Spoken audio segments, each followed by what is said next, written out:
Welcome. This is Tax Pro Nation, the home of the independent tax professionals, where you can find a tax community, maximize your earnings, and live life on your own terms. I'm your host, Imelda Ledesma, COO of Pronto Tax School. This week, we'll be kicking off our IRS Tax Forum Spotlight Series. Last month, we attended the IRS Forum for the first time as a vendor, and it was a great experience. We got to connect with new people and reconnect with some old friends in the tax world. And of course, we brought our podcast gear, and we ended up recording some series of great conversations. In this conversation, Andy chats with CEO of TaxProMarketer, Chistian Jones, to talk about marketing for tax pros, why it matters, what's working, and whether you should do more of it. So we are podcasting today live. If you hear any background noise, it's a pretty lively event, I feel like. We're at the IRS Forum in Orlando, 2025. We have a VIP guest. Hey. We have Chistian here from TaxProMarketer. So when we combine those words, tax pro and marketer, marketing, as you know from being in the industry for a while, a lot of tax pros have mixed feelings about marketing. Yes. Whether we should be doing it, whether we're doing it right, whether we're doing it wrong, whether we're wasting money, whether we need to be doing it. Yeah. A lot of tax pros don't even necessarily invest in their marketing. Right. So can you orient me to what you guys do and how a tax pro that maybe is a little bit more skeptical about marketing or unsure, is marketing important? Should everybody be doing it? How do you think through those kinds of things? I think the answer is yes, and that's biased, of course, but I would say, what's the downside of putting yourself in a position where you've got more leads, you look the part, and you increase your opportunities for long-term scale and growth? So if you ever want to sell your practice, if your practice is built on your relational pull with your clients, and you try and pass it on to someone as a legacy business, like a child or employee or whomever, or sell it, if the business is tied to you, I think that's actually a liability. Okay. I think that's a liability, and I think it's also fair to say, even at this event, Andy, compared to other events we go to where there's some big firms here, but there's also a lot of small firms at this event. And that's what I was trying to get at by that question, right? Exactly. And I think it's really fair that, I almost cut people off when they come to our booth where it's like, so you already are doing well with referrals. You're already okay. You've got 100 to 150 to 200, clients. It's not huge, but it's stable, and it could be more. And investing in marketing is like, I haven't needed to do that yet. Okay. So why would I do this? And the answer is, again, it just depends on your goals. In the short run, it depends on your goals. But in the long run, if you ever want to scale, having something other than just referrals is a must. And if your goals are not to grow that much, then maybe you're okay, right? There are people where it's like, maybe you don't need to do anything and you can kind of be digitally anonymous and be fine. But most people just haven't kind of thought through a 3, 5, 10-year plan. What if I do make a critical hire and I increase my capacity? Well, now you don't have enough. Now you have kind of more mouths to feed, if you will, on your team of producers that you have to keep busy. You're usually 1 or 2 employees away or 1 or 2 decisions away from saying, oh, now I do need to be visible. I need to have not only new leads, but a way to kind of stay in front of my existing clientele. Yep. Marketing is more than lead gen. It's not that, but... And that's what I wanted to touch on so in the interest of full disclosure, we've been a long-time TaxProMarketer client for our tax prep and consulting business, Pronto Income Tax, and been very happy with the service over the years. I wanted to just kind of cement one point that you made, though, is that by the decision to invest in marketing and marketing systems, because you guys talk, for example, about building a machine, right? And that it's generating leads, it's generating, pricing power and value through communication, through different things that you guys do. The asset value, so increasing the asset value of your business, that's not a way that a lot of us more independent people and mom and pop, so to speak, people think. Right. That's a key component of what of investing in marketing, of how it can pay off even for a smaller tax business. Is that right? I think that if you ran the math and looked at the studies, the businesses that go to sale that have a machine of lead production and lead generation that goes beyond your name, your handshakes, your long-term care of your clients. That's what happens with a lot of these firms that get sold. Is it was tied to Jimmy, who's now gone, and the clients leave. And that, I think, it's priced in. I think at times that gets priced in, that like, what's my attrition rate going to be when I buy this thing? Because it's my name on the business, my relationships. And again, sometimes it's someone on the inside that's buying you out, but a lot of times it's external. And I think that your multiple for sale goes up a lot if you can show some reports of in Orlando or in LA or in Kansas City, wherever you are. I rank really highly. My website shows up. That's right. I'm getting leads built on the brand's visibility online, not just on me being at events or warm referral email introductions, and all that's great. You should do all of it. You should, if you want to build something that can scale, grow, or sell for more, this is not just insurance, but it does give you a higher upside. And the asset value, because a lot of us are more in the service provider mode most of our work lives, we don't necessarily think about that asset value until later and you go to sell. And so in essence, what you guys are doing is giving more optionality when it comes time to do something different with the asset of your business. And I think a part of that is just of us having a different thought process, opening up. And so again, it's in the interest of full disclosure, we've been a client for a long time. So what I was surprised by when we originally became a client is that a lot of the value that we got from the services was actually more from having more pricing power with existing clients. Right. Yes, we do get new leads because of the marketing investments that we make, right? Yes. And yes, that's important. I underestimated, though, the value that the clients see in, for example, the email communications, because we sometimes feel as tax pros, and I know I would keep this in mind for myself as a service provider, is that I don't want to be that person, that friend who only comes around when they need money. Yeah. And some of us that are a little more seasonal in our business activities, I've kind of felt like that sometimes myself, right? It's like, and so to keep that conversation going, to keep that relationship pouring into it, we had where we had raised prices within one of our office locations.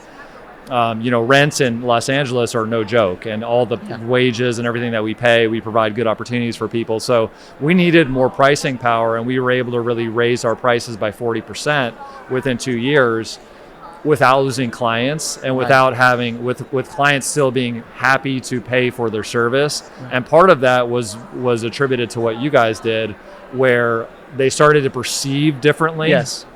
Can you talk a little bit about that? Because sometimes with marketing, we feel like if I'm not just pumping in new clients, how many new clients did you get me? Yeah. But we underestimate sometimes the value to existing clients, especially in a rapidly changing environment. With taxes, if things are changing, are you keeping people up to date? Can you talk a little bit about that? I think it's a shift that's happening across the industry at large, and maybe those that are more tax prep focused aren't thinking about this as much.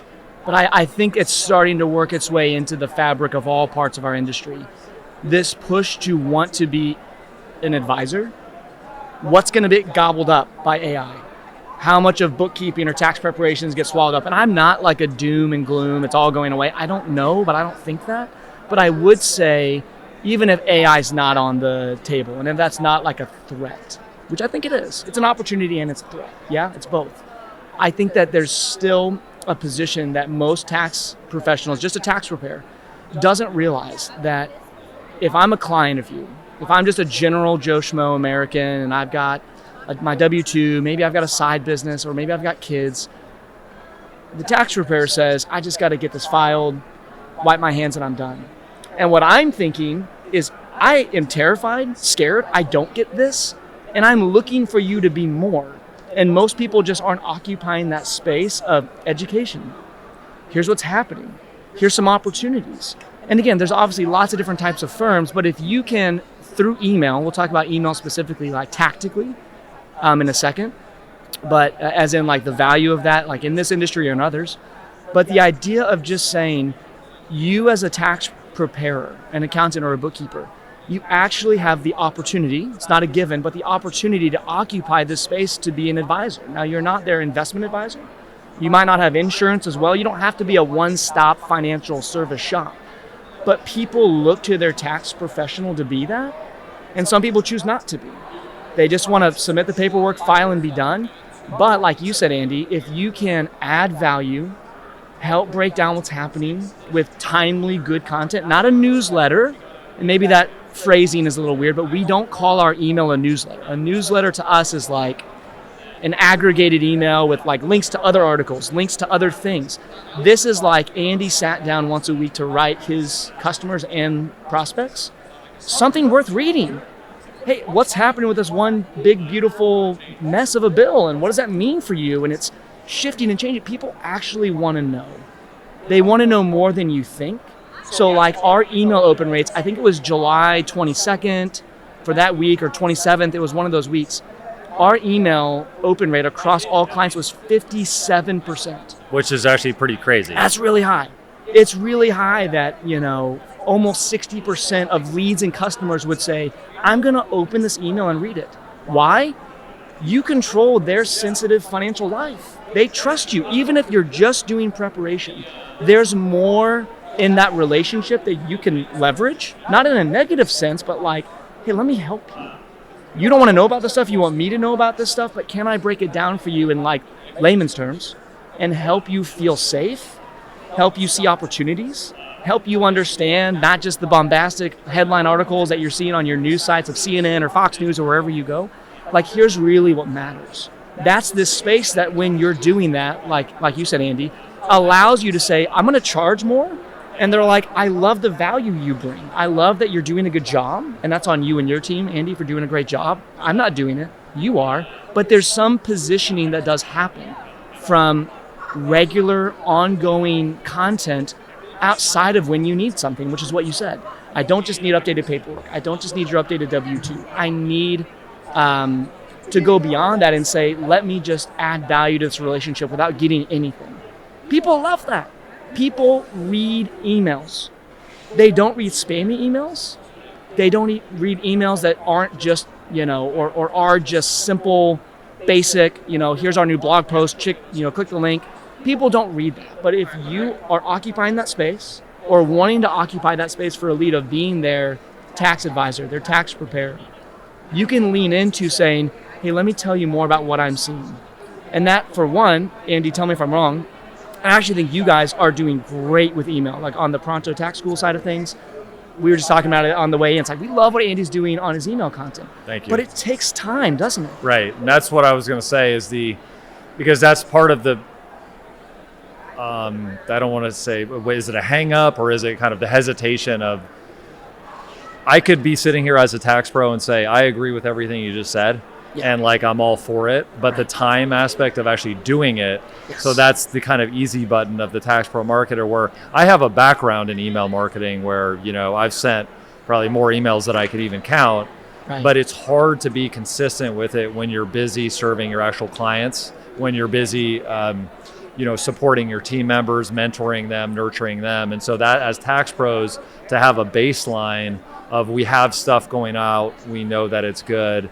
And so to kind of like move to another topic, because I feel like one of the things that's interesting about your background is that so Nate Haggerty, the previous CEO and I believe founder of TaxProMarketer, and this is something that I think maybe will be connected to some of the stuff that we were just talking about, but there's kind of this, Nate's still super young and, very handsome, a great guy, but kind of the generational where, you guys had it interesting where he was sort of mentoring you, you were on the team, and kind of proved your abilities in the role that you were in.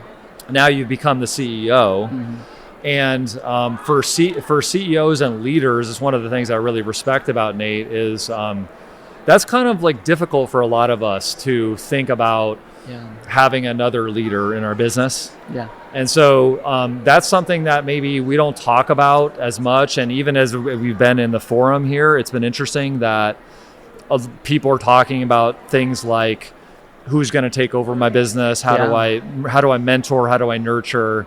And could you tell us a little bit about how that transition went of leadership?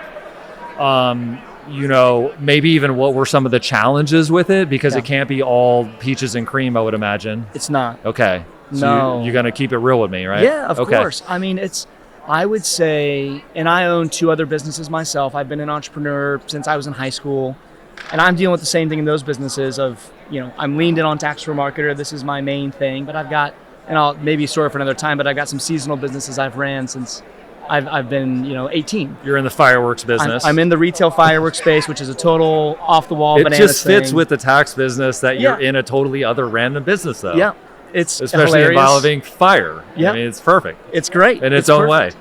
And I feel it there. So I'm 35. I'm not in my 40s yet, but I'm already feeling. I've got 4 kids. I've got multiple businesses. And how do you scale something? You have to delegate and give away control. And that's hard when you've built it around yourself. When you've built it around your own processes, the way your brain works. It's not automated. It's not systematized. It's just, in fireworks, it's more of that for me. But I think for a lot of tax preparers, it's that way too, where it's like, I'm just doing things the way I've done them. I haven't gone through the process of saying, here's how to do everything A to Z. I've codified, I've streamlined, I've made training materials. That takes time. That's one part of scaling, is that solopreneur to a few employees. You have to start to codify everything in your brain. TaxProMarketer is more than 1 employee, and it has been for a long, long time. We're up to like 25 people on our team.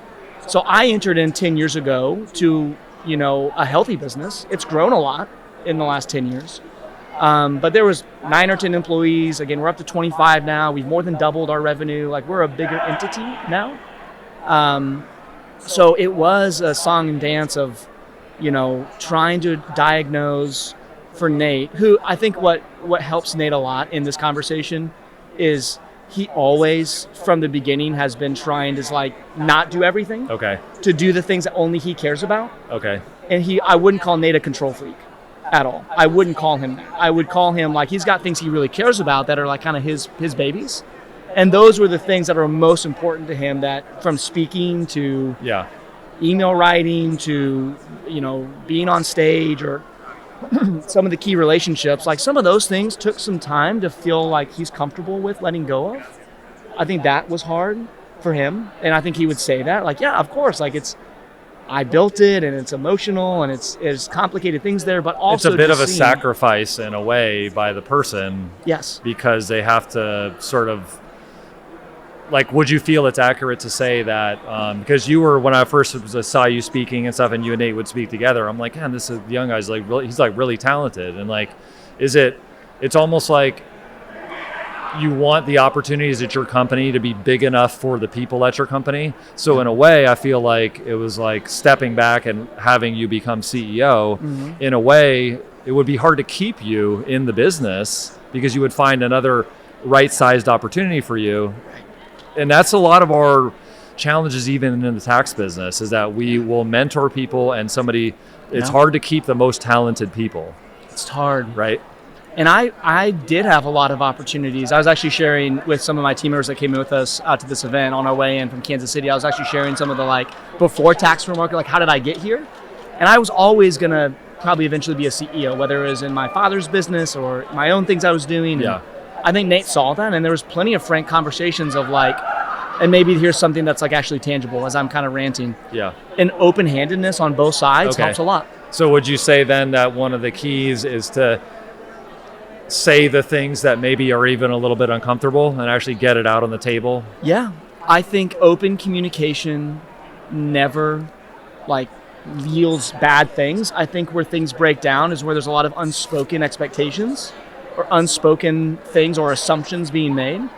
And I think it's hey, I'm doing this with a guy right now in one of my other businesses. It's there is a pathway to you to eventually be an equity owner. He's been there 18 months. He's 10 years younger than me. He's 25, super sharp and better than me and more motivated than me in that business in lots of ways. And it's like, let me try and tell you, like, this doesn't have to go this way for this to be a success for you, but there is a path with enough time and me feeling comfortable to give you opportunity, as opposed to starting over. So again, you can, as a tax preparer, I'm working under Andy. Andy's built some great thing. I'm the, mentee. He's grooming me. I could start my own thing. Yeah. But there's also a bigger pie if I stay with Andy, and helping cast some of that vision of like giving Andy some of his time back.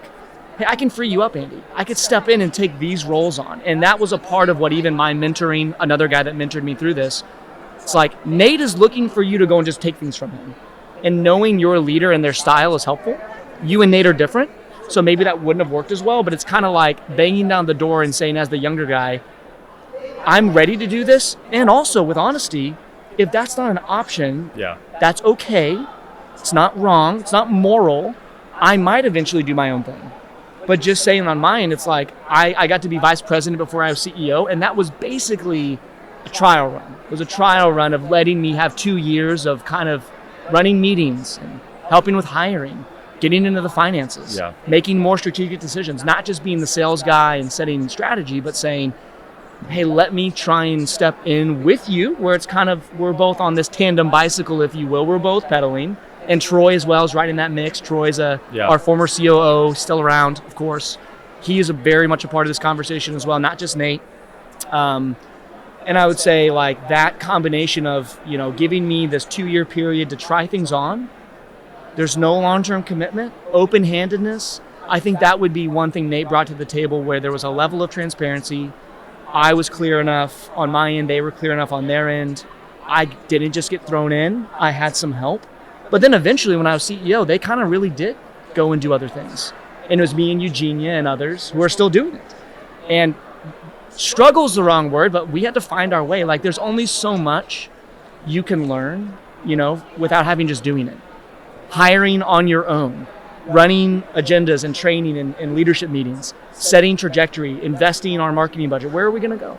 What are we going to sell? And even, Andy, we might get here today, but like, we're launching a new package today that's been driven solely by my leadership team and me, and making those strategic decisions. So if it fails, it's your fault. It is. And like, I want that burden. Like, and I also, it took a while to feel comfortable as a younger guy.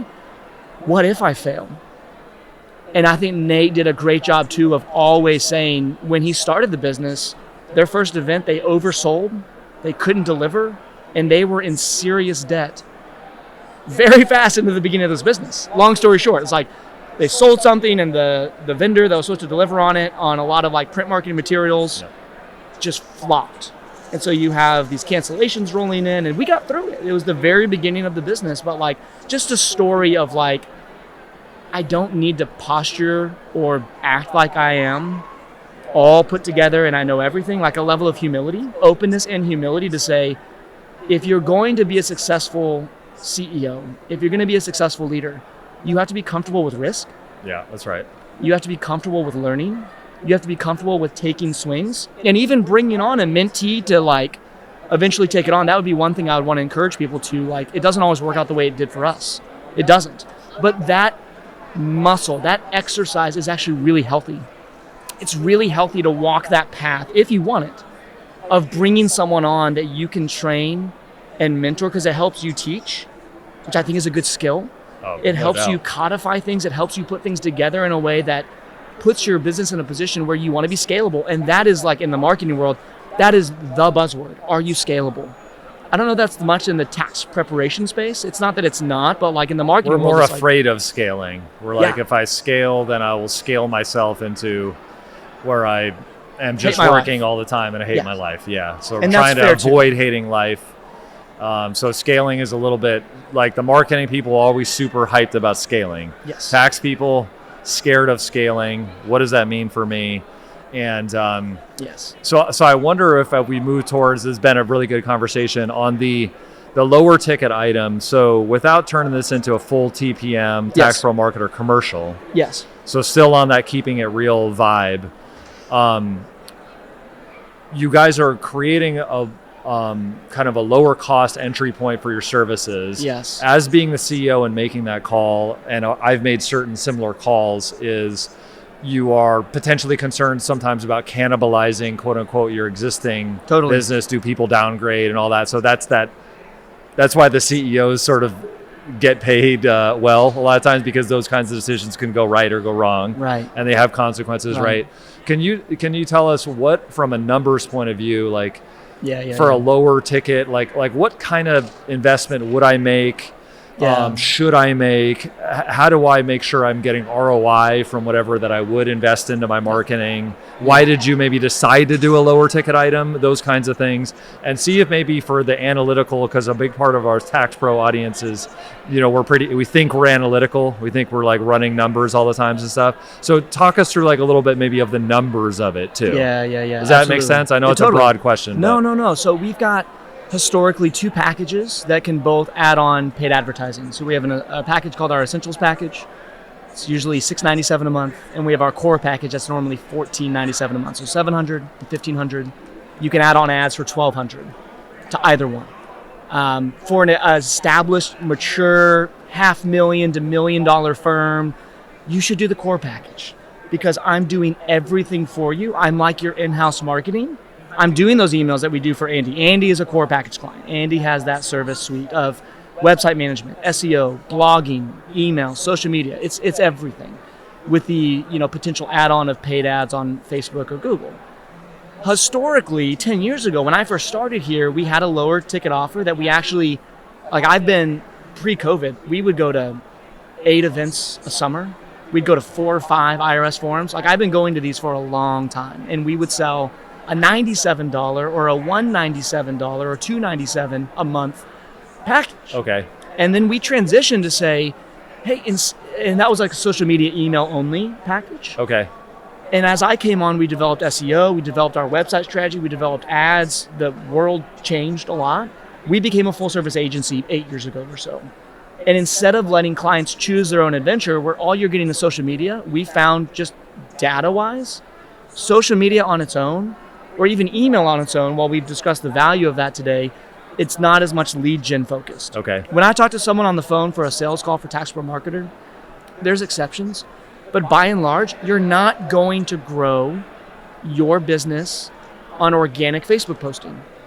It's a good thing to do, but it's not going to be gangbusters to say, I set up a new business Facebook page that's got 10 followers and I'm posting every day. That's not going to move the needle. So we went to, if you're paying us to grow. So let's put these in packages or programs. We call them actually programs now. Here's the program you need to run that includes the things. That's the Essentials and that's the Core package. That's done for you. And yet, we present on CPA Academy a lot. I speak at events. We go to these forums. And I run into a ton of people that say, Christian, I'm in, but I can't afford $700 a month. And what we've said is, okay, I can't help. But there are lower ticket services, and I won't name names, but there's cheaper options than us that I think, you know what? We have the software stack, we have the know-how, we have some of the things that out of the box in a lower ticket environment would be better than what most people have. So my main reason for launching this package is I think there's a large group of people we bump into through, again, webinars, CPE settings, live events, where we could bring something to the table that would move the needle more than what they currently have, which is a lot of times, why do I have this site? I'm not getting anything from it. Why am I posting this content? It's not working. And so our startup package is what we're calling it. Our startup package is normally $397, but if you sign up like at this event, I know this won't be posted probably before we're well gone, but we're gonna probably give people like a 2-week, and Andy, to your audience, we'll probably do this as well, like a 2-week or some time frame of, you can lock this in at $297 a month, and have us provide a number of things that off the bat are going to help you a lot. And also, it's not as robust as our bigger packages. So I can get into that, but does that make sense? And so maybe it helps me kind of grow into, see some results from that, see some ROI, because again, we're kind of that, we think that we're an analytical group of people of like, if I pay this much, if I pay $297 a month, I want to see, like I would always use from just my dad's rule of thumb of, I want to see 3x back whatever that I paid. Right. So that kind of lets me test that out, see if that works, see if I like working with you guys. Yes. And that does make sense to me. And I think that there's a lot of people, it's interesting with the pricing thing where, I know it's become fashionable to where it's like, have less clients and just charge more. And I'm one of those zig when other people zag type of individuals to some degree, because I just feel like the herd is typically running off a cliff. That's what my normal thought process is. That served me well, and maybe as other times not as well. But I think with regard to that movement of you always have to be charging more, you have to be whatever. There's a lot of people in our industry where this is a part-time business for them. This is something that's an important part of their life, and it's an important part of their income. But when they say, I can't afford $700 a month, or I can't, like if like our base membership is $297 a year, right? And they say, I can't afford that. Maybe that's just where they're at in their situation. Maybe they're making like, an amount that doesn't make sense to them. So you kind of have to have some respect for people for where they're at, and to meet them where they're at, and give some options. So I think that makes sense. To wrap up this conversation, and it's cool with that too, because you can, at events like this, you can get direct feedback from people, right? Yes. Is that like you'll be able to see how many people signed up for that? We'll be making our first couple sales on this, Right. and we'll be, marketing. And I think business in general is always about testing. So we have a plan. It's not that we don't have a package that's put together with deliverables, but I think that our goal as a company is to be responsive to the market, to be engaged with our clients and understand. And so, we'll be launching this, and maybe eventually we'll get on a podcast or a webinar with you and throw it to the Pronto crowd. But this is a way, like you said, to meet some people where they're at, where it's not, $8,000 a year doesn't make sense.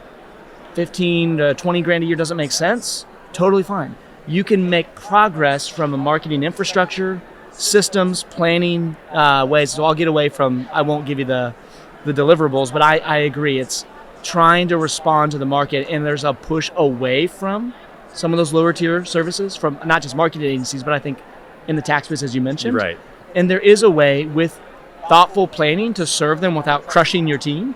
That's the fear, is like, oh my God, we're going to bring in all these clients and we can't serve them. And it's like, I think we've worked through that and have a way to kind of come back full circle to what we used to do. And it's kind of funny, there's nothing new under the sun. We're back to some type of experiment. It's kind of back to your roots in a certain way. Back to our roots. Yes. Like a vintage or a throwback. So yes. I think it'd be interesting, and I think it'd be interesting for a lot of people in our network who might be listening to this podcast, because some of the feedback we get from our podcasts and even from our main business, right, is we're one of the education and training providers that we try to be accessible to everybody. Yes. Like that's part of my vision of what I enjoy so much, is like the person that, has no background at all, that kind of gets into the business, sometimes more accidentally, even, like maybe a relative, and they turn out to be very successful. And they turn out to be successful not just in the sense of, monetarily, but making a difference for their clients, in their community, like being, that trusted person financially. Because we got to remember,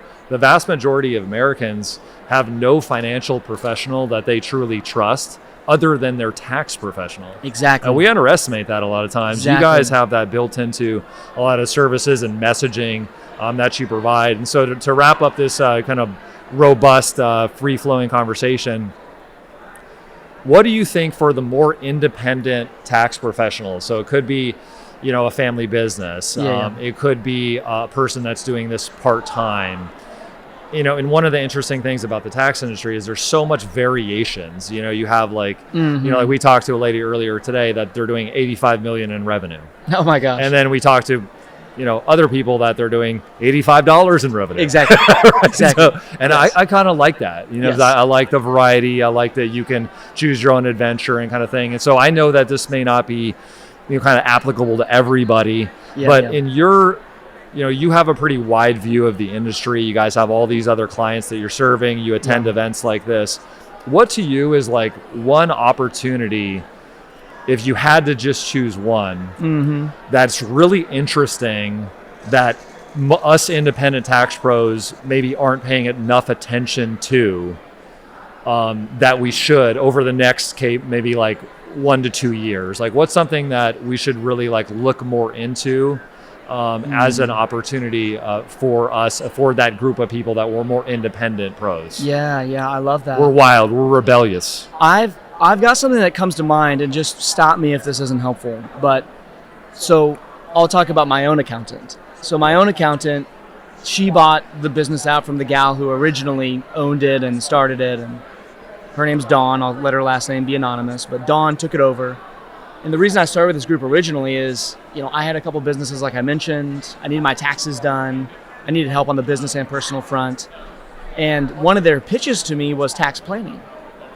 And I had no idea what that was. I mean, being in TaxProMarketer for just a couple of years at that time, like I kind of had some knowledge, but like going through it again, I would say I'm an evangelist for it to my friends, my network. I've sent Dawn dozens of young folk like me. Again, referral marketing is great when you build trust with people. It can be great. So is digital marketing, but I have pumped so many good quality leads, good quality people to Dawn because some of the simple tax planning changes she's done, it's both a value add that's not rocket science. Some of it can be 201 stuff. Like I was at a tax planning conference speaking a few weeks ago, and I'm talking with people that are offering $50K, $100K tax plans to save millions. Like some of the solar credit stuff that they were explaining to me is just like, this is bizarre. Transferring solar credits, and I'm like, what planet am I on? Am I on, There was a vendor there who's like, we've got an NBA player that makes $40 million a year, and we're going to do this thing. And it's like, that's like way down the rabbit hole. You don't need to do that to do tax planning. I would say opportunity-wise, it's cross-sells.